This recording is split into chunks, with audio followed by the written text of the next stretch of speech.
Assalamualaikum warahmatullahi wabarakatuh. Selamat siang anak-anakku siswa kelas 7 yang senantiasa dirahmati oleh Allah. Alhamdulillah, pada kesempatan kali ini kita lanjutkan pembelajaran daring pada mata pelajaran fikih. Nah, anak-anak, hari ini kita akan mempelajari materi salat berjamaah. Pada pertemuan yang lalu, kita sudah mempelajari materi azan dan iqamah. Kemarin kita ingat bahwa azan itu dikumandangkan sebagai pertanda masuknya waktu sholat dan juga sebagai panggilan untuk melaksanakan sholat berjamaah. Nah, sholat berjamaah itu sendiri artinya adalah sholat yang dilakukan secara bersama-sama oleh dua orang atau lebih, di mana salah satunya menjadi imam dan yang lain menjadi makmum. Jadi minimal sholat berjamaah itu dilakukan oleh dua orang. Sholat berjamaah 5 waktu, yang sholat fardu 5 waktu, subuh, zuhur, asar, maghrib, dan isya, hukumnya adalah sunnah muakkad atau sunnah yang sangat dianjurkan.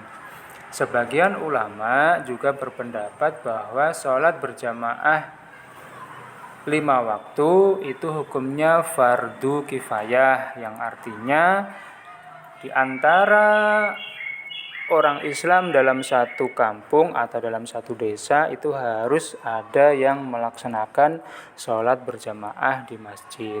Apabila tidak ada yang melaksanakan sama sekali, maka satu kampung itu dihukumi berdosa karena tidak melaksanakan sholat berjamaah. Ini ada pendapat yang mengatakan demikian. Kemudian dalam sholat berjamaah, orang yang menjadi imam itu ada syarat-syaratnya.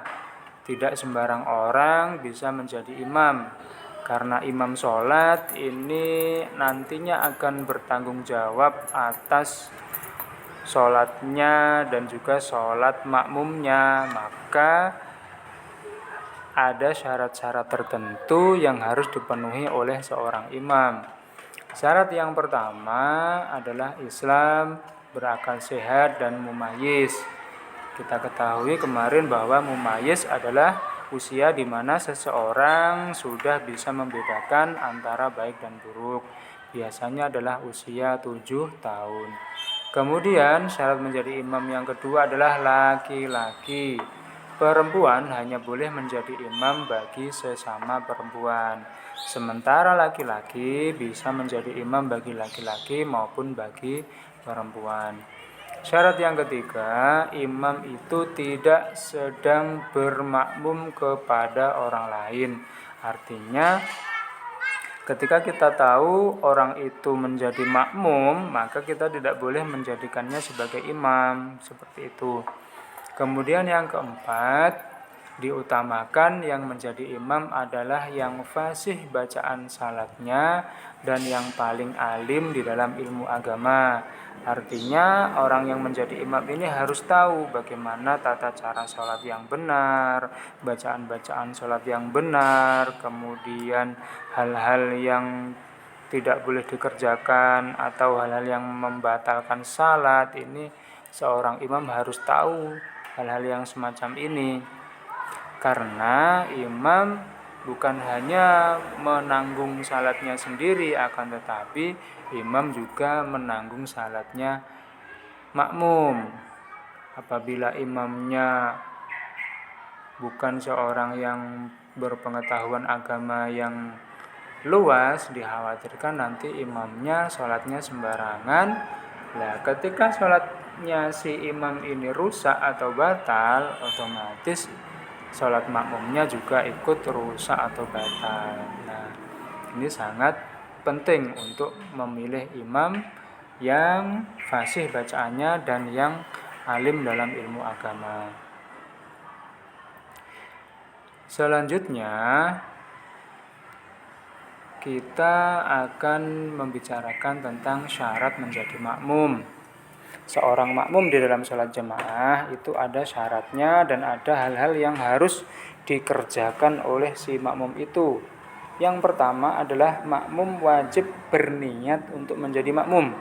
Maka di dalam niat sholatnya ada kata-kata makmuman lillahi ta'ala atau yang artinya menjadi makmum karena Allah Ta'ala. Ini harus disebutkan ketika menjadi makmum. Dalam niat sholat harus disebutkan, makmuman itu harus disebutkan. Kalau tidak disebutkan maka sholatnya tidak sah. Yang kedua, posisi makmum tidak lebih maju dari imam atau makmumnya harus di belakang imam. Kalau makmumnya di depan imam, ya otomatis tidak sah sholatnya si makmum ini. Yang ketiga, makmum mengetahui gerakan imam meski hanya melalui makmum yang ada di depannya. Seperti dalam sholat Jumat, itu kita berada di shaf yang belakang, kita nggak bisa melihat imam. Lah kita mengetahui gerakan imam itu bisa melalui suaranya imam atau bisa melalui gerakan makmum yang di depan kita. Ini boleh saja. Kemudian yang keempat, makmum dan imam tidak boleh terhalang atau terpisah dinding atau kaca yang tidak bisa dilewati. Jadi kalau di musola misalnya makmumnya di dalam, kemudian kita jamaahnya di luar, ini antara imam dengan kita yang ada di luar ini harus ada jalan tembusnya. Ketika ada pintu, pintunya juga harus terbuka. Kalau pintunya tertutup sehingga kita nggak bisa lewat, maka jamaahnya tidak sah karena makmum dan imam terpisah. Kemudian yang kelima, makmum harus mengikuti gerakan imam. Jika berbeda dengan gerakan imam secara mencolok, misalnya imam tidak tasyahud awal karena lupa, lalu makmum tasyahud awal sendiri, maka sholat si makmum ini menjadi batal. Kemudian yang keenam, si makmum salatnya harus sesuai dengan salatnya si imam. Tidak boleh makmum salat fardu kepada orang yang salat jenazah atau salat gerhana karena gerakannya berbeda jauh. Akan tetapi boleh bermakmum pada orang yang salat sunnah atau salat qadha. Misalnya ada orang salat sunnah ba'diyah maghrib, kemudian kita terlambat datang ke masjid, salat jamaahnya sudah selesai, di situ ada yang salat ba'diyah, kemudian kita makmum di belakangnya, ini boleh. Karena meskipun sholatnya sunnah, tapi secara gerakan-gerakannya kan sama. Kita lanjutkan. Nah, makmum sendiri itu ada dua macam ya. Yang pertama makmum muwafiq, yaitu makmum yang mengikuti imam sejak rakaat pertama dan mendapat cukup waktu untuk membaca Al-Fatihah. Yang kedua, makmum masbuk, yaitu makmum yang tertinggal rakaatnya atau tidak mendapat waktu yang cukup untuk membaca Al-Fatihah. Kalau makmum muwafiq yang bisa ikut dari awal ini tidak ada masalah. Akan tetapi untuk makmum masbuk ini ada beberapa ketentuan yang harus diperhatikan. Ketentuan makmum masbuk yang pertama, setelah takbiratul ihram wajib langsung membaca Al-Fatihah dan jangan menyibukkan diri dengan bacaan doa iftitah. Jadi kalau kita menjadi makmum masbuk, kemudian setelah kita takbiratul ihram, misalnya imam membaca surat pendek, maka kita langsung baca Fatihah. Tidak perlu baca iftitah atau kabirau dulu ya. Langsung baca Fatihah.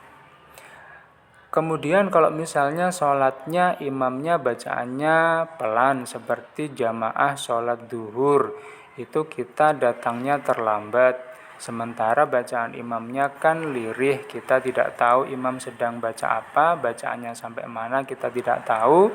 Maka setelah takbiratul ihram kita juga langsung membaca Al-Fatihah, tidak perlu membaca doa iftitah. Ini kalau kita dalam posisi terlambat ya.